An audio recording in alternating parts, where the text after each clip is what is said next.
Hello everyone. तो अभी तक हमने पढ़ लिया था रेजोनेंस क्या होता है, मेसोमेरिक इफेक्ट, जितने भी इलेक्ट्रॉनिक इफेक्ट्स होते हैं उन सबको हमने डिटेल में स्टडी कर ली थी। आज बहुत ही प्यारा टॉपिक लेकर आया हूं मैं, एरोमेटिसिटी। याद रखना, जब भी हम एरोमेटिसिटी का नाम सुनते हैं हमारे दिमाग में एक ही स्ट्रक्चर पता नहीं क्यों घूमता रहता है। ऐसा इस वजह से क्योंकि हमने अपनी छोटी क्लासेस में जब भी एरोमेटिक कंपाउंड ऐसा कुछ नाम सुना है तो हमारे दिमाग में एक ही स्ट्रक्चर आता है जिसका नाम है बेंजीन। ठीक है, तो आज सबसे पहले हम सीखते हैं एरोमेटिसिटी होती क्या है। इनकी जो भी बातें हैं वो सारी आज हम सीखेंगे। ठीक, तो छोटा सा एग्जांपल से आज मैं स्टार्ट करने जा रहा हूं। सपोज दैट ये क्या है, मेरी कोई भी एक एल्कीन है। ठीक, अब हम सबको पता है यहाँ पे क्या हो रहा होगा, रेजोनेंस हो रहा होगा। रेजोनेंस होने की वजह से यहाँ पे ऐसा बन रहा होगा, ये बच्चे ये हो सकता है CH2 डबल बॉन्ड इधर आएगा तो पॉजिटिव चार्ज यहाँ, ये हो जाएगा CH डबल बॉन्ड CH2, ऐसा मिलेगा। ये क्या है, एक दूसरे का रेजोनेटिंग स्ट्रक्चर है। अगर मैं आपसे बात करता हूं कि सबसे छोटा साइक्लिक मेंबर में अगर मुझे रेजोनेंस कराना होगा तो वो कैसा बनेगा। सबसे छोटा साइक्लिक कंपाउंड हमें 3 मेंबर का ही मिल सकता है। ठीक है, अगर यहाँ पे पॉजिटिव चार्ज ले लूं, इसी का रिस्पेक्टिव मैं क्या ले रहा हूं, साइक्लिक वाला। यहाँ पे क्या आएगा सॉरी बच्चे, यहाँ पे पॉजिटिव चार्ज है। अब देखो इसका भी क्या बनेगा, रेजोनेटिंग स्ट्रक्चर बनेगा। ये यहां गया तो पॉजिटिव चार्ज यहां आ जाएगा।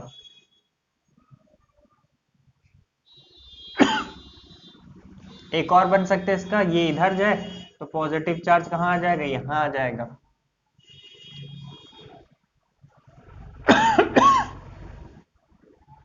ये तीन इसके क्या है, एक आपस में, ये तीनों आपस में रेजोनेटिंग स्ट्रक्चर है। तो मेरा मकसद क्या है आपको बताने का कि अगर साइक्लिक और असाइक्लिक में अगर सेम मेंबर का 3 ही मेंबर का कार्बन का मैं असाइक्लिक बना रहा हूं और साइक्लिक बना रहा हूं, अगर मैं आपसे कहता हूं साइक्लिक वाला स्टेबल है किससे, असाइक्लिक से, तो ऐसे कंपाउंड्स को हम बोलेंगे एरोमेटिक कंपाउंड्स। अब ये एरोमेटिक कंपाउंड क्या होता है इसके बारे में बस थोड़ा सा इंतजार करिएगा, हम बहुत ही डिटेल में पढ़ेंगे एरोमेटिक कंपाउंड। आपके लिए बहुत ही नई डेफिनेशन होंगी। और अगर कभी भी असाइक्लिक वाला अपने ही साइक्लिक से ज्यादा स्टेबल हो गया, उसको बोलेंगे एंटी एरोमेटिक कंपाउंड। इन सब के पीछे एक बहुत ही बड़ा रीजन होता है जो कि एक्सप्लेन करता है एमओटी। याद रखना, जो हमने केमिकल बॉन्डिंग में पढ़ रखा है, मॉलिक्यूलर ऑर्बिटल थ्योरी, ये बातें उन्हीं से एक्सप्लेन होती है। लेकिन ये आपके सिलेबस में नहीं है कि मैं अगर एक्सप्लेन करने पे आऊं तो आपको एक्सप्लेन तो कर सकता हूं, बट आपके सिलेबस में नहीं, अभी आपको उसका काम नहीं है। आप जैसे हायर लेवल पे पहुंचोगे, जब आप अपने मास्टर्स लेवल पे पहुंचोगे तो वो सब चीजें आपको खुद में खुद समझ में आ जाएगी। अभी जितना काम का है उतना याद रखना कि साइक्लिक वाला अगर असाइक्लिक से ज्यादा स्टेबल है तो वो होता है एरोमेटिक कंपाउंड। अगर असाइक्लिक वाला साइक्लिक से ज्यादा स्टेबल है तो उसको बोलते हैं हम एंटी एरोमेटिक कंपाउंड। तो हेडिंग डालिएगा बहुत ही सुनहरे अक्षरों में, एरोमेटिक कंपाउंड्स। क्या है हेडिंग, एरोमेटिक कंपाउंड्स। जितना इंपॉर्टेंस इलेक्ट्रॉनिक इफेक्ट था उससे कहीं ज्यादा इंपॉर्टेंट ये भी है, इसको लाइटली नहीं लेना। कोई भी ऐसा कंपटीशन का एग्जाम नहीं होगा जहां जहां क्वेश्चन आए ना हुए हों इससे। तो चलिए, हम अगली हेडिंग है हमारी एरोमेटिक कंपाउंड्स। हेडिंग डालना एरोमेटिक कंपाउंड्स, हेडिंग है आपकी एरोमेटिक कंपाउंड्स। एरोमेटिक कंपाउंड, अब ये एरोमेटिक कंपाउंड क्या होते हैं, इसकी डेफिनेशन जो मैं बताऊंगा बहुत ही अलग है। आपको सीखने को बहुत चीजें मिलेंगी अगर आप मेरे तरीके से चलेंगे। अगर एरोमेटिक कंपाउंड की मैंने एक नई डेफिनेशन बताई है आपको कि अगर क्या साइक्लिक वाला असाइक्लिक से ज्यादा स्टेबल होगा उसको बोलते हैं हम एरोमेटिक कंपाउंड्स, एरोमेटिक कंपाउंड्स। अब कहाँ कहाँ कौन कौन सी कंडीशंस होती है एरोमेटिक होने की, उसकी हम बात करते हैं। इस चीज को हम किससे एक्सप्लेन करते हैं? एमओटी से, मॉलिक्यूलर ऑर्बिटल थ्योरी से इस चीज को एक्सप्लेन किया जाता है, जो कि अभी हम नहीं पढ़ रहे हैं, वो हमारे बाद के लिए, अभी बस इतनी चीजें जान लीजिए। अगला आपको हेडिंग क्या डालना है? Conditions for aromatic compound. Conditions for aromatic compound, कि कौन कौन सी कंडीशंस होती हैं जहां पे एरोमेटिक कंपाउंड होता है। ठीक है, कंडीशन फॉर एरोमेटिक। पहली कंडीशन ये है कि मॉलिक्यूल जो होना चाहिए वो क्या होना चाहिए? साइक्लिक होना चाहिए। पहली कंडीशन याद रखना, पहली कंडीशन है कि मॉलिक्यूल शुड बी साइक्लिक। इसको मैं अच्छे से ही लिख देता हूं।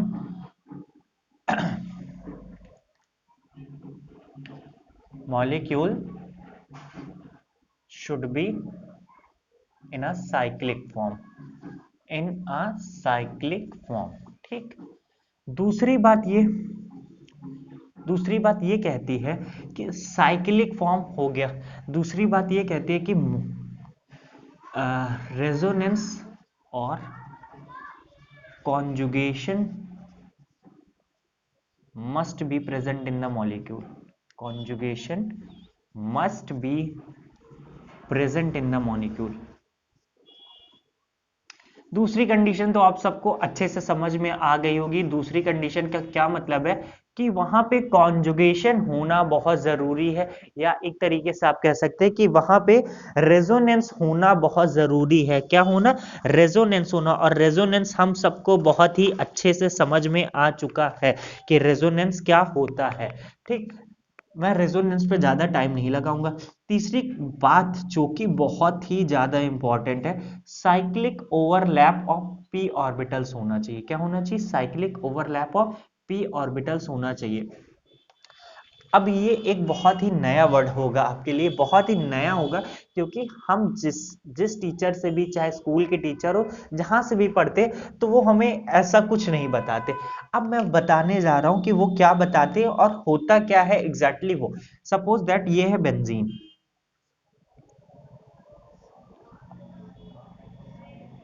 आपको दिख रहा है कि नहीं दिख रहा है? एक बार मैं चेक कर लेता हूं। हाँ, आपको दिख रहा है। ठीक है, ठीक है, मैं इसको इरेज करके अच्छे से बनाता हूं। हाँ, ऊपर में बना देता हूं।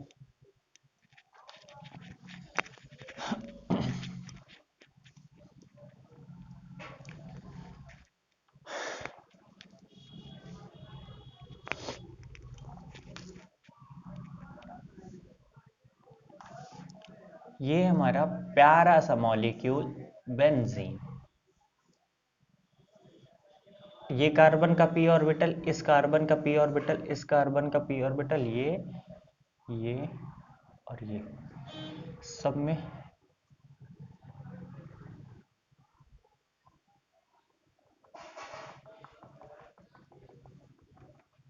यही क्या होता है? कॉन्जुगेशन में इन्वॉल्व होता है, जिसकी वजह से क्या होता है? इन्हीं की वजह से तो क्या बनता है? पाई ऑर्बिटल्स बनते हैं, पाई बॉन्ड बनते हैं, सॉरी, पाई बॉन्ड बनते हैं। होता क्या है, मैं आपको बताना क्या है कि cyclic overlap of P orbital, मतलब जो पी ऑर्बिटल्स है उनमें क्या होना चाहिए? साइक्लिक ओवरलैप होना चाहिए। मतलब कि यहाँ सारे पी ऑर्बिटल्स के इलेक्ट्रॉन्स को अपने पी ऑर्बिटल्स में घूमते रहना है। साइक्लिक ओवरलैप, एक दूसरे से साइक्लिक ओवरलैप होना जरूरी है। अब ये साइक्लिक ओवरलैप का कब होगा? जब ये पी ऑर्बिटल्स कहां होंगे? अगर मान लो ये बेंजीन है, अगर पी ऑर्बिटल ऐसे है, ऐसे ऐसे है, ऐसे, तो ये कॉन्जुगेशन में तभी होगा जब ये सारे पी ऑर्बिटल्स क्या है? सेम एक प्लेन में है, तभी जाके क्या है? कॉन्जुगेशन पॉसिबल हो पा रहा है। कॉन्जुगेशन हो पा रहा है तभी तो वो पूरे पी ऑर्बिटल्स के इलेक्ट्रॉन आपस में घूम रहे हैं। तो ऐसी कंडीशन तब होगी जब ये सारे क्या होंगे? प्लेनर होंगे।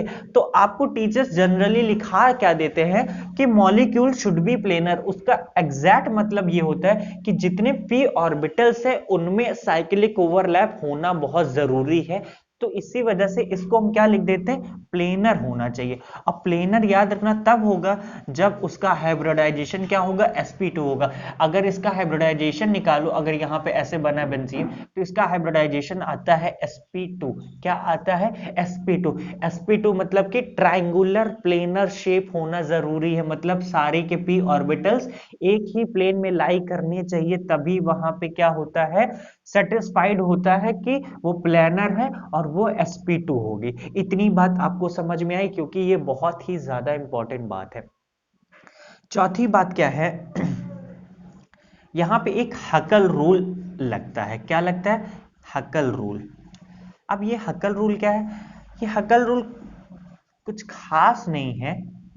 हकल रूल खास तो है, वैसे बहुत ही इंपॉर्टेंट है ना, क्योंकि हकल रूल की वजह से ही सब कुछ इसी में टिका है। हकल रूल ने ये कहा था, जो molecule 4n+2 pi electron system के रूल को फॉलो करेगी, वो मॉलिक्यूल क्या हो जाएगा, वो मॉलिक्यूल एरोमेटिक कंपाउंड होगा। अब ये 4n+2 पाई इलेक्ट्रॉन्स का मतलब क्या है, आप इसको पहले जल्दी से लिख लीजिए, मैं इरेज करता हूं, उसके बाद मैं आपको स्टार्ट करता हूं हकल रूल। क्या हकल ने हमें क्या रूल दिया था,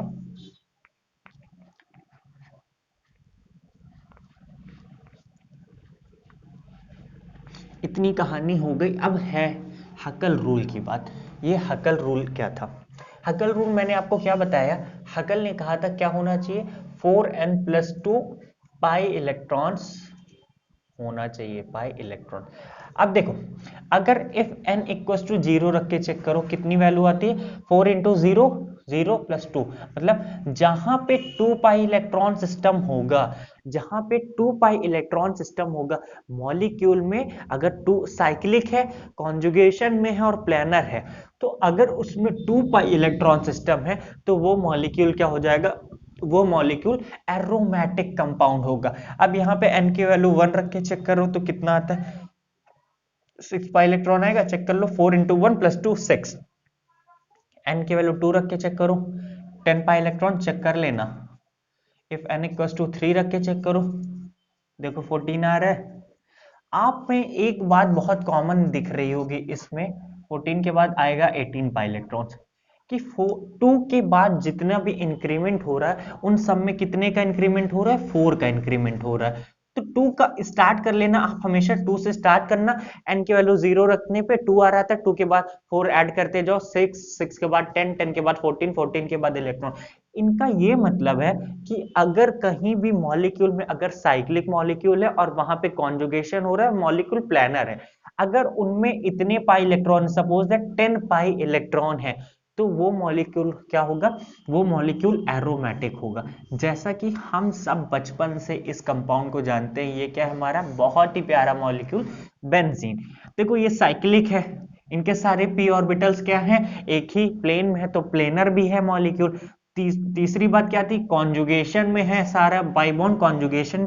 चौथी बात ये कि हकल रूल को फॉलो करता है कि नहीं, जो मॉलिक्यूल हकल रूल को फॉलो करेगा वही एरोमेटिक कहलाएगा। अब देखो, एक पाई बॉन्ड, एक पाई बॉन्ड, एक pi bond, total 3 pi bond, एक पाई बॉन्ड में 2 इलेक्ट्रॉन, तो 2 2 4 2 6, 6 पाई इलेक्ट्रॉन इस मॉलिक्यूल में थे, और 6 पाई इलेक्ट्रॉन अगर होते हैं तो उनको हम क्या बोलते हैं, एरोमेटिक कंपाउंड। तो बेंजीन हमारा क्या हो गया, एग्जांपल एरोमेटिक कंपाउंड का एक बहुत ही प्यारा एग्जांपल हो गया। आपको इतनी बात समझ में आई कि एरोमेटिक कंपाउंड होने के लिए क्या क्या होना चाहिए। पहला तो मॉलिक्यूल साइक्लिक होना चाहिए, दूसरा उसमें कॉन्जुगेशन प्रेजेंट होना चाहिए, तीसरा कि मॉलिक्यूल शुड बी प्लेनर होना चाहिए, और जितने भी मॉलिक्यूल में कार्बन प्रेजेंट है वो sp2 हाइब्रिडाइज होने चाहिए। ऐसा मैं क्यों कह रहा हूं, प्लेनर तभी होगा जब उसका हाइब्रिडाइजेशन sp2 होगा, sp2 बोले तो ट्रायंगुलर प्लेनर। चौथी बात कि हकल rule 4n+2 pi electron system को वो फॉलो करना चाहिए। इतनी कहानी थी एरोमेटिक कंपाउंड्स की। अब हम बात करते हैं एंटी एरोमेटिक कंपाउंड्स की। किसकी बात करेंगे, एंटी एरोमेटिक्स कंपाउंड की। अभी बस जो जिस तरीके से मैं पढ़ा रहा हूं आप उस तरीके से चलते रहिए, मैं बहुत ही प्यारे एग्जांपल जिसमें करवाऊंगा, आपको बहुत ही अच्छे लेवल पे ले जाऊंगा इसमें, ठीक है। अगली हेडिंग क्या है, anti aromatic. Anti aromatic, anti aromatic. देखो, एंटी एरोमेटिक कंपाउंड में जितनी भी प्रॉपर्टी थी एरोमेटिक होने की, बस एक प्रॉपर्टी चेंज होती, वो मैं बताता हूं। देखो, पहली प्रॉपर्टी क्या है कि मॉलिक्यूल शुड बी साइक्लिक होना चाहिए। दूसरी प्रॉपर्टी रेजोनेंस प्रेजेंट होना चाहिए। क्या होना चाहिए? Resonance should be present. और आप कह सकते हो कॉन्जुगेशन होना चाहिए, रेजोनेंस प्रेजेंट होना चाहिए। तीसरी बात ये थी कि molecule should be planar. Molecule should be planar, should be planar. और आप कह सकते हो sp2 हाइब्रिडाइज होना चाहिए, हाइब्रिडाइज्ड। ठीक। चौथी बात, वहां पे चौथी बात क्या आती है कि हकल रूल ने कहा था 4n+2, लेकिन एंटी एरोमेटिक कंपाउंड के लिए हकल ने एक नया रूल दिया था, 4n पाई इलेक्ट्रॉन सिस्टम। अब ये 4n पाई इलेक्ट्रॉन सिस्टम क्या है? जैसे हमने वहां पे n की वैल्यूज पुट करी थी, यहां भी करके चेक करते हैं। इफ n इक्वल टू 0, 0 से नहीं, यहां हम 1 से स्टार्ट करें। अगर 0 रख भी देंगे तो यार 0 पाई इलेक्ट्रॉन, वो तो कोई मतलब नहीं। 1 रख के चेक करें, जहां पे 4 पाई इलेक्ट्रॉन सिस्टम आएगा वो कौन सा मॉलिक्यूल होगा? Aromatic. If n equal to 2 रख के चेक करो तो कितना आएगा? 4 2 जा 8, 8 pi electron. If n equal to 3 रख के चेक करो तो 12 आएगा, 12 पाई इलेक्ट्रॉन्स। n की वैल्यू 4 रखो तो 16 पाई इलेक्ट्रॉन्स आएगा। इसका मतलब क्या हो रहा है कि अगर देखो कोई भी मॉलिक्यूल, अगर वो साइक्लिक है, प्लेनर है, कॉन्जुगेशन में है, अगर उसमें 8 पाई इलेक्ट्रॉन आता है, 8 पाई इलेक्ट्रॉन आता है, तो वो मॉलिक्यूल क्या होगा? उस मॉलिक्यूल्स को हम बोलते हैं एंटी एरोमेटिक कंपाउंड। क्या बोलते हैं? Anti aromatic compound. ठीक है, इतनी बात एंटी एरोमेटिक कंपाउंड की समझ में। अगली हेडिंग है नॉन एरोमेटिक कंपाउंड। इसमें कुछ खास नहीं होता, मैं आपको बता दूं। Non aromatic compounds, non aromatic compounds वो होते हैं जिनमें जैसे एरोमेटिक, एंटी एरोमेटिक की प्रॉपर्टी थी, उनमें से एक भी प्रॉपर्टी ने, सपोज दैट मॉलिक्यूल साइक्लिक है, रेजोनेंस में है, प्लेनर है, लेकिन उसमें ना ये वाला रूल फॉलो कर रहा है ना 4n+2 पाई इलेक्ट्रॉन, तो उन सब मॉलिक्यूल को हम बोलेंगे नॉन एरोमेटिक कंपाउंड्स। या तो और एग्जांपल है कि मॉलिक्यूल अगर प्लेनर ना हो, कॉन्जुगेशन में हो, साइक्लिक हो, प्लेनर ना हो, तो उस तरीके के मॉलिक्यूल को बोलेंगे non aromatic compound.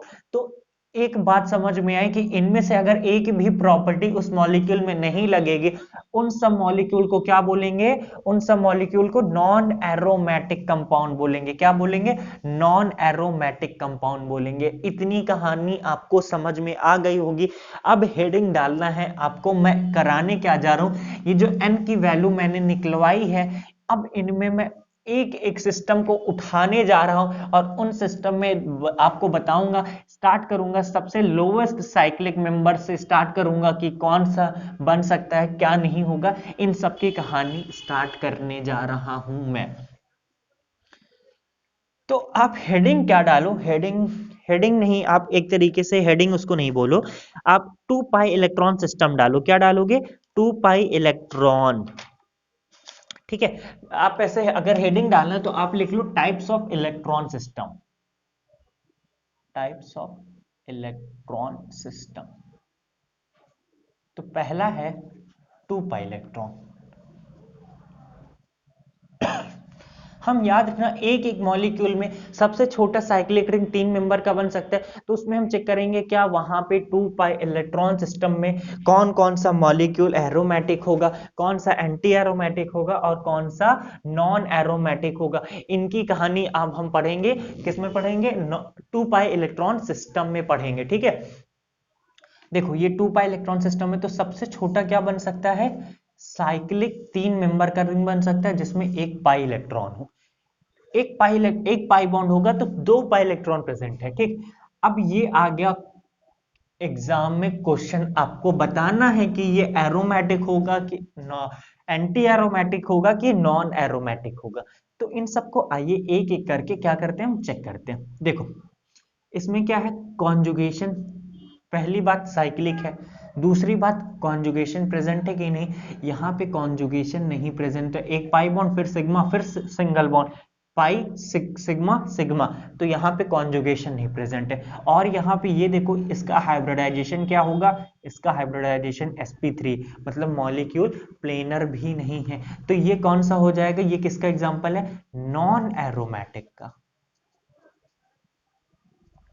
Non aromatic का एग्जांपल। किसी ने कहा सर क्या 3 मेंबर में एरोमेटिक कंपाउंड नहीं बन सकते, बच्चे बिल्कुल बन सकते हैं, हम बनाएंगे, आप और हम मिलके बनाएंगे, उसको एरोमेटिक बनाएंगे। ये था 2 पाई इलेक्ट्रॉन, बोलो हाँ। अगर मैं यहाँ पे कह दूं आपसे पॉजिटिव चार्ज, क्या है, पॉजिटिव चार्ज, मतलब यहाँ का एक हाइड्रोजन निकल चुका है इलेक्ट्रॉन लेके, तो ये 2 पाई इलेक्ट्रॉन सिस्टम का एग्जांपल है, साइक्लिक है। और इसका हाइब्रिडाइजेशन इस समय चेक करो तो कार्बोकेटाइन का हाइब्रिडाइजेशन हमेशा sp2 होता है। अब यहाँ पे देखो कॉन्जुगेशन भी प्रेजेंट है, ये डबल बॉन्ड इधर, क्योंकि पाई बॉन्ड से डायरेक्टली कार्बन जुड़ा है, उस पर पॉजिटिव चार्ज है, तो यहाँ पे कॉन्जुगेशन भी प्रेजेंट है। अगर इसका कॉन्जुगेशन बनाना है तो ये इधर जाएगा और ये इधर आएगा, पॉजिटिव, ये डबल, तो इस तरीके से इसका रेजोनेटिंग स्ट्रक्चर भी बन रहा है, मॉलिक्यूल भी क्या है, प्लेनर है। अब हम किस पे बात आती है, हकल रूल पे। हकल रूल ने एरोमेटिक होने के लिए 4n+2 को इसको फॉलो करना चाहिए। तो यहाँ पे एक ही पाई बॉन्ड है, एक पाई बॉन्ड मतलब 2 पाई इलेक्ट्रॉन, और 2 पाई इलेक्ट्रॉन मतलब कि वो कंपाउंड एरोमेटिक होता है। तो ये कंपाउंड हमारा क्या हो गया, एरोमेटिक कंपाउंड हो गया, क्या हो गया, एरोमेटिक कंपाउंड हो गया। किसी ने एक और कहा कि सर क्या 3 मेंबर में एंटी एरोमेटिक कंपाउंड बन सकता है, तो हमने क्या कहा था, नहीं बनेगा तो हम मिल के बनाएंगे, लेकिन बना के रहेंगे। तो मैं करता क्या हूं कि ये जो है 3 मेंबर का मैंने साइक्लिक बनाया और यहाँ पे नेगेटिव चार्ज लिख दिया। बहुत ध्यान से सुनना, अक्सर बच्चे गलती क्या करते हैं, कहेंगे कि ये क्या है, कार्बेनाइन, कार्बेनाइन है, और कार्बेनाइन का हाइब्रिडाइजेशन क्या होता है, sp3 होता है।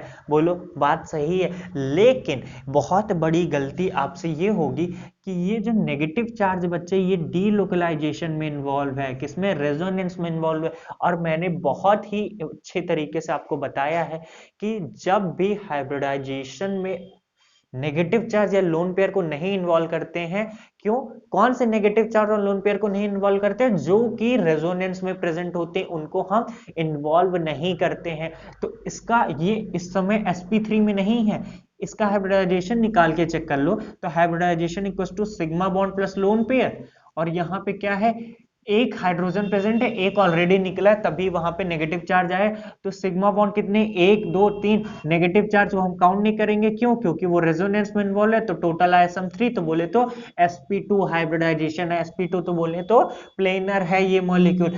अब प्लेनर भी है, रेजोनेंस भी प्रेजेंट है, साइक्लिक है। चौथी क्या कंडीशन है, हकल रूल के अकॉर्डिंग चेक करो यहाँ पे कितने पाई इलेक्ट्रॉन सिस्टम है, तो एक पाई बॉन्ड ये था, और एक नेगेटिव चार्ज को हम पाई इलेक्ट्रॉन की तरह ट्रीट करते हैं, मतलब कि यहाँ पे 2 इलेक्ट्रॉन है, तो ये पाई बॉन्ड के इलेक्ट्रॉन के ही जैसे बिहेव करते हैं। 2 2 4 कितने हैं, 4 पाई इलेक्ट्रॉन सिस्टम का एग्जांपल है। 4 पाई इलेक्ट्रॉन किस में आते हैं, याद रखना 4n पाई इलेक्ट्रॉन मैंने बताया था किसके लिए, एंटी एरोमेटिक के लिए। तो जब n की वैल्यू 1 रखे तो कितना है, तो 4 पाई इलेक्ट्रॉन, यहाँ भी 4 पाई इलेक्ट्रॉन है, तो ये कंपाउंड क्या हो जाएगा, एंटी एरोमेटिक हो जाएगा, क्या हो जाएगा, एंटी एरोमेटिक कंपाउंड हो जाएगा। तो स्टार्ट हमने यहां से किया था, 3 मेंबर लिया था और उसमें 2 पाई इलेक्ट्रॉन लाना था, तो एक पाई बॉन्ड बना दिया।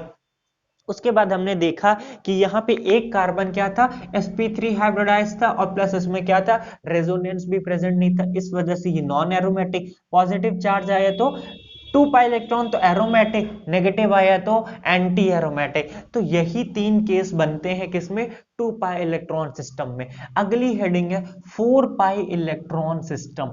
एक एक सिस्टम को हम पढ़ेंगे डिटेल में, उसके बाद हम अपने क्वेश्चंस पे आ जाएंगे, किस पे आ जाएंगे, क्वेश्चंस पे आ जाएंगे, ठीक है।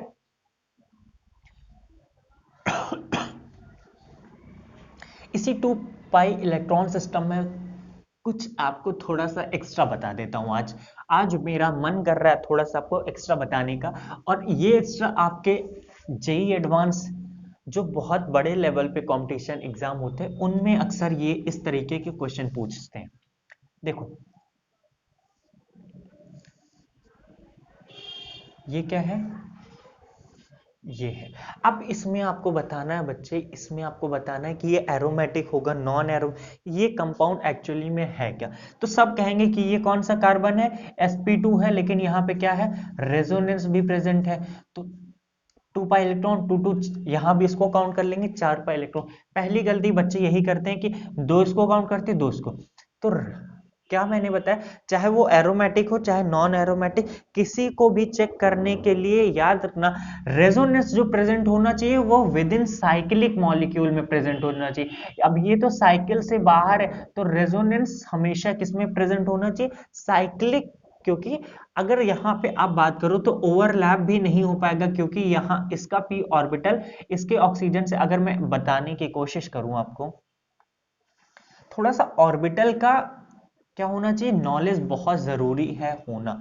देखो ये है ऑक्सीजन, ऑक्सीजन का क्या है, ये p ऑर्बिटल है, और ये क्या है, कार्बन का p ऑर्बिटल है।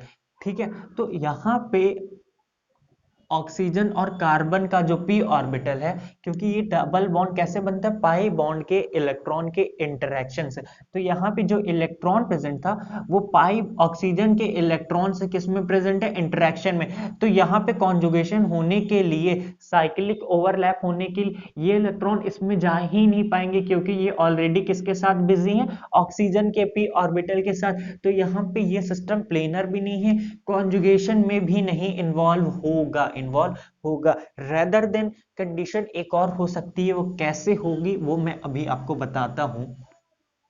तो गलती बच्चों से अक्सर ये होती है कि वो करते हैं क्या है, कि सोचते हैं कि एक पाई बॉन्ड ये है, एक पाई बॉन्ड ये है, और ये यहां से डबल सिंगल डबल रेजोनेंस में, तो इसको बोल देते हैं कि ये एंटी एरोमेटिक कंपाउंड है। क्या बोल देते हैं, एंटी एरोमेटिक कंपाउंड। तो पहली खास बात जो आपको बताई कि रेजोनेंस हमें क्या चेक करना है, विद इन साइकिल होना चाहिए, उसी साइकिल के अंदर होना चाहिए। ठीक, अब ये कंपाउंड हमें नहीं समझ में आ रहा था कि क्या होना चाहिए। ठीक, तो किसी ने कहा कि ये अपने आयनिक फॉर्म में भी तो हो सकती है। एक बात थोड़ी सी बताता हूं मैं आपको, ये जितनी भी एरोमेटिक कंपाउंड होते हैं ये बहुत ही ज्यादा स्टेबल होते हैं, बहुत ज्यादा स्टेबल होते हैं।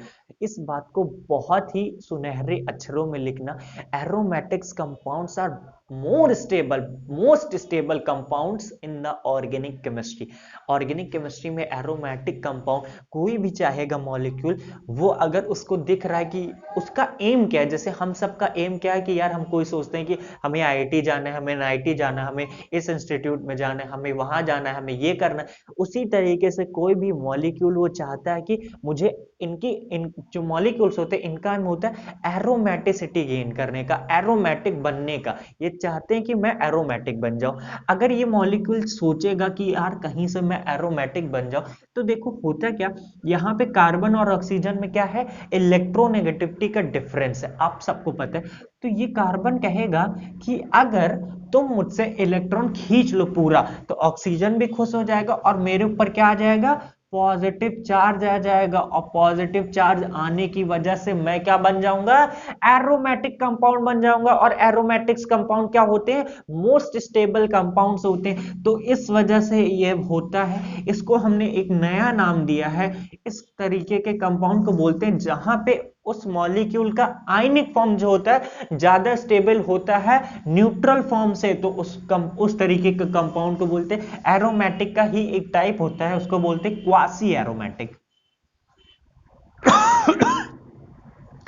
ये ये मैं उनके लिए बता रहा हूं, खासकर जे एडवांस की जो तैयारी कर रहे हैं, जो बड़े कंपटीशन एग्जाम के लिए, जो ओलंपियाड जैसे एग्जाम के लिए ये पढ़ने की सोचते हैं, जो पढ़ने के लिए सोचते हैं कि मैं वहां तक पहुंचूं, इस तरीके के सवाल हमेशा अक्सर उन्हीं सब एग्जाम में आते हैं। और जो बच्चे 11th-12th वाले हैं उनको मैं नहीं कहूंगा कि इस पे ध्यान दे ज्यादा, उनके लिए खास नहीं है।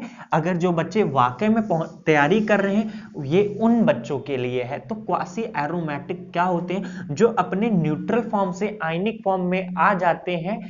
क्यों आते हैं, क्योंकि वो मॉलिक्यूल स्टेबलाइज होते हैं बाय एरोमेटिक। अब ये चेक करो तो ये देखो साइक्लिक भी है, क्या है, साइक्लिक तो है ही है, और रेजोनेंस भी प्रेजेंट हो गया, और ये मॉलिक्यूल ये sp2 है, प्लेनर तो है ही है। और क्या है इसमें 4n+2 2 पाई इलेक्ट्रॉन सिस्टम का एग्जांपल है। तो ये 2 पाई इलेक्ट्रॉन क्या होते हैं, एरोमेटिक होते हैं। तो ये क्वासी एरोमेटिक कंपाउंड हो गया, एक तरीके का एरोमेटिक ही कंपाउंड। एरोमेटिक का सब टाइप होता है क्वासी एरोमेटिक, तो इस तरीके के कंपाउंड को बोलते हैं क्वासी एरोमेटिक। तो किसी ने कहा सर क्या ये भी क्वासी एरोमेटिक हो सकता है क्या, ये कार्बन डबल बॉन्ड कार्बन है। तो मैंने ये एक बात और है कि जब ये एरोमेटिक तभी अपने आप को आयनिक फॉर्म में बनेगा, दोनों जिसपे ये पॉजिटिव और जिसपे नेगेटिव चार्ज है दोनों स्टेबल है। यहाँ पे देखो पॉजिटिव चार्ज आने की वजह से ये क्या गेन कर ले रहा है, क्या गेन कर रहा है, एरोमेटिसिटी। और ऑक्सीजन क्या है, मोस्ट इलेक्ट्रोनेगेटिव थे, उसके ऊपर भी नेगेटिव चार्ज स्टेबल। तो हमें दोनों को पॉसिबिलिटी चेक करनी, ये पॉजिटिव स्टेबल है तो ये नेगेटिव भी स्टेबल है कि नहीं, दोनों जब स्टेबल होंगे तभी वो एरोमेटिक बन पाएगा।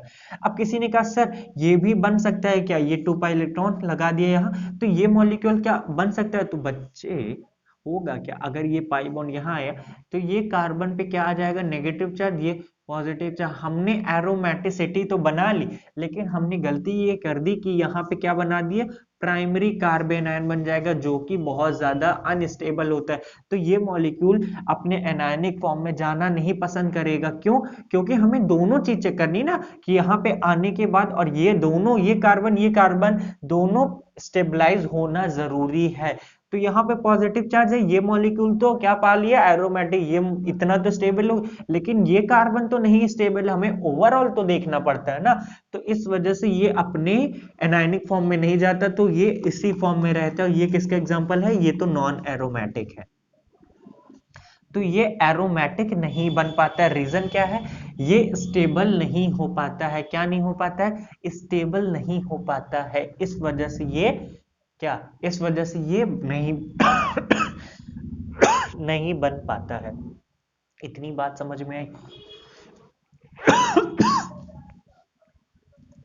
तो क्या, अच्छा एक और कंडीशन, क्या इस तरीके के कंपाउंड को हम बना सकते हैं, कैसे बना सकते हैं स्टेबल, देखना। एक मिनट में पानी पी लेता हूं ताकि आपको समझा सकूं अच्छे से।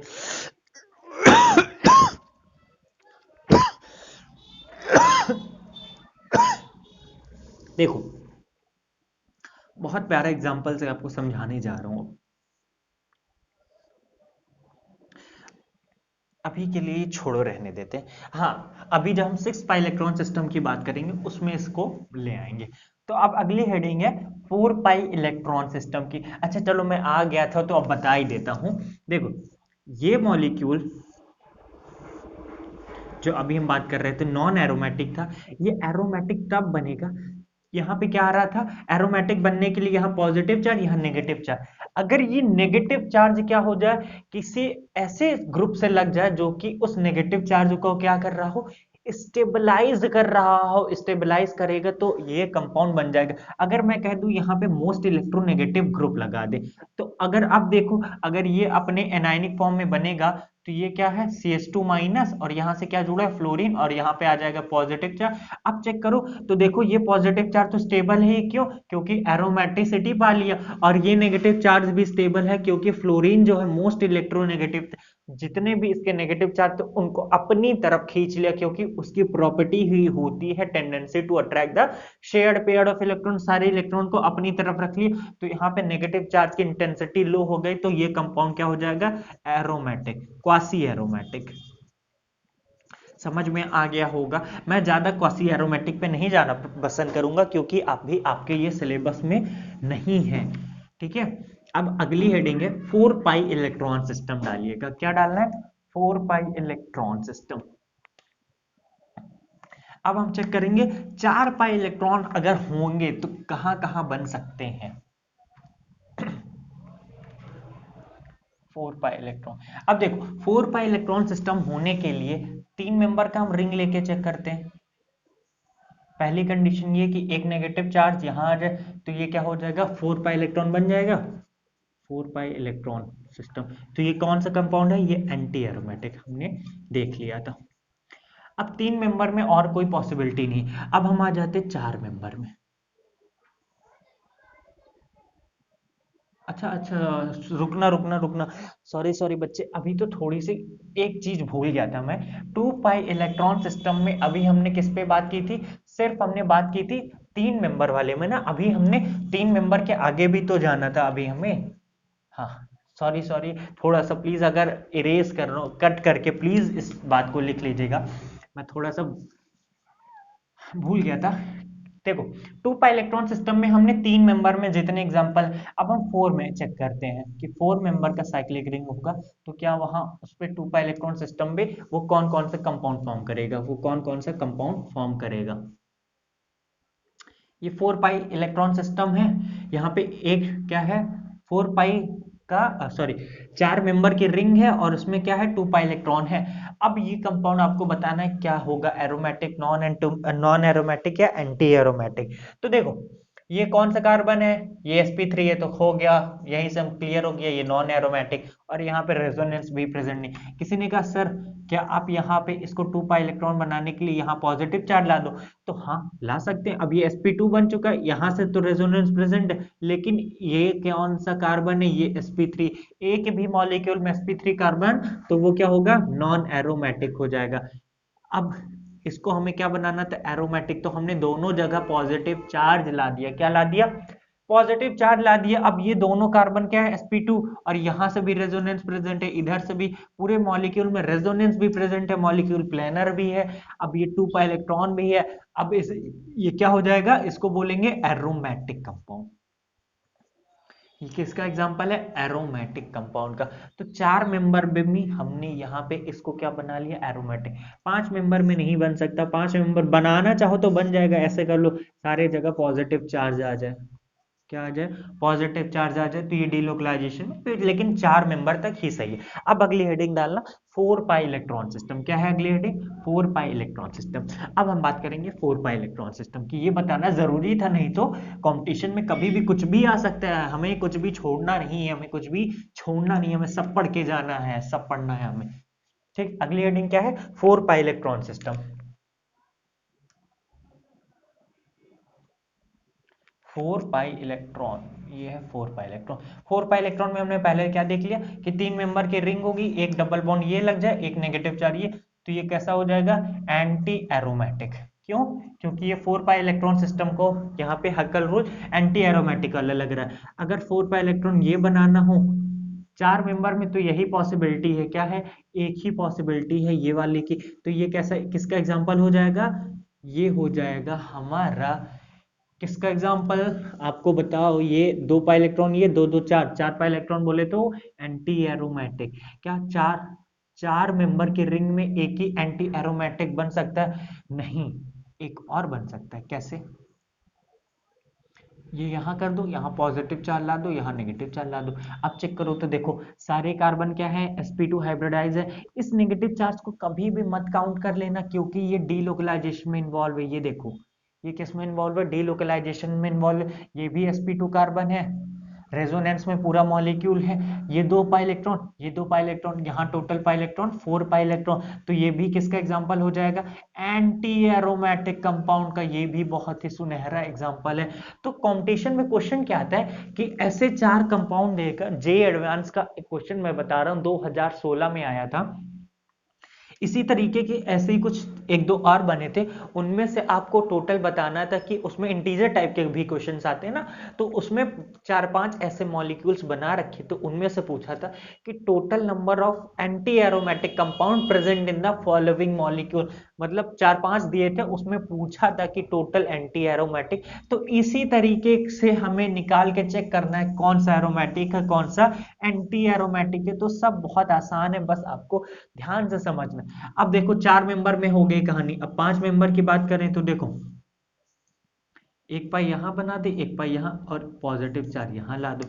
अगर पॉजिटिव चार्ज यहां नहीं है तो ये कौन सा हो जाएगा, ये नॉन एरोमेटिक का एग्जांपल आप सबको अच्छे से पता है, क्यों, क्योंकि ये कौन सा कार्बन है, sp3 कार्बन है, sp3 कार्बन है, तो ये क्या होगा, ये टेट्राहेड्रल इसका शेप होता है, ये प्लेनर भी नहीं होगा, प्लस यहाँ पे रेजोनेंस भी प्रेजेंट नहीं, तो ये किसका एग्जांपल हो जाएगा, नॉन एरोमेटिक का। अगर यहाँ पे पॉजिटिव चार्ज आ जाए, पॉजिटिव चार्ज आने की वजह से ये क्या अचीव कर लेगा, दो पाई इलेक्ट्रॉन, दो दो चार पाई इलेक्ट्रॉन रेजोनेंस में प्रेजेंट है, मॉलिक्यूल भी प्लेनर है, तो ये एंटी एरोमेटिक सिटी का एग्जांपल हो जाएगा, एंटी एरोमेटिक कंपाउंड का।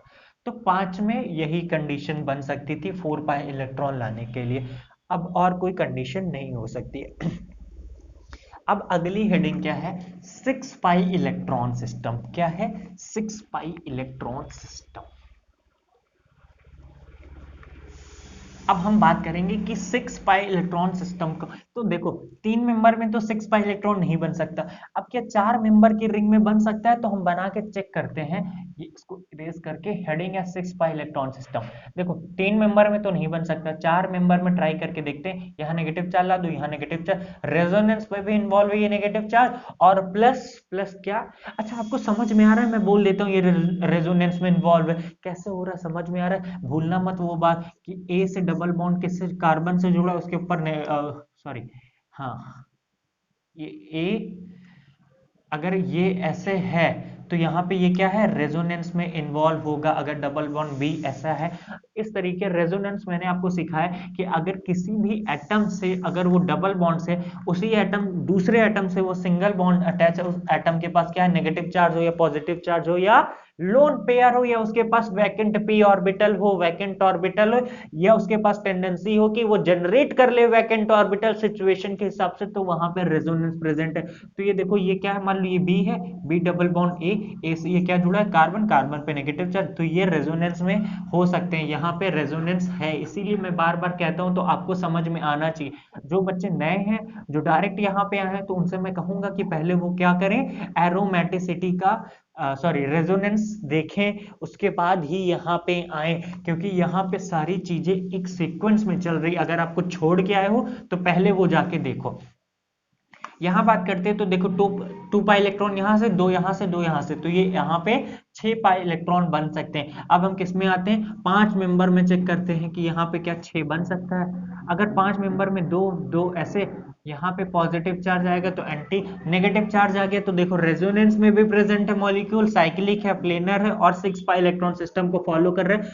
तो ऐसा सिस्टम को बोलते हैं एरोमेटिक कंपाउंड। और क्या एग्जांपल हो सकता है? देखो 5 में तो और कोई एग्जांपल नहीं बन सकते। अच्छा छठा का तो हम बहुत ही अच्छे से जानते हैं यार, हम तो बचपन से ही पढ़ते आ रहे हैं। ये क्या है? एरोमेटिक का एग्जांपल है। क्यों? क्योंकि यहाँ 6 पाई इलेक्ट्रॉन है, साइक्लिक है, प्लेनर है, रेजोनेंस सब प्रेजेंट है, तो ये किसका एग्जांपल हो जाएगा? एरोमेटिक का। अब हम बात करते 7 मेंबर की रिंग में।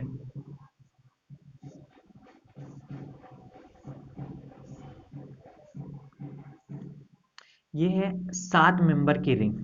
क्या यहाँ पे 6 पाई इलेक्ट्रॉन बन सकता है? चेक करते हैं। एक डबल बॉन्ड यहाँ पे, एक डबल बॉन्ड, एक यहाँ।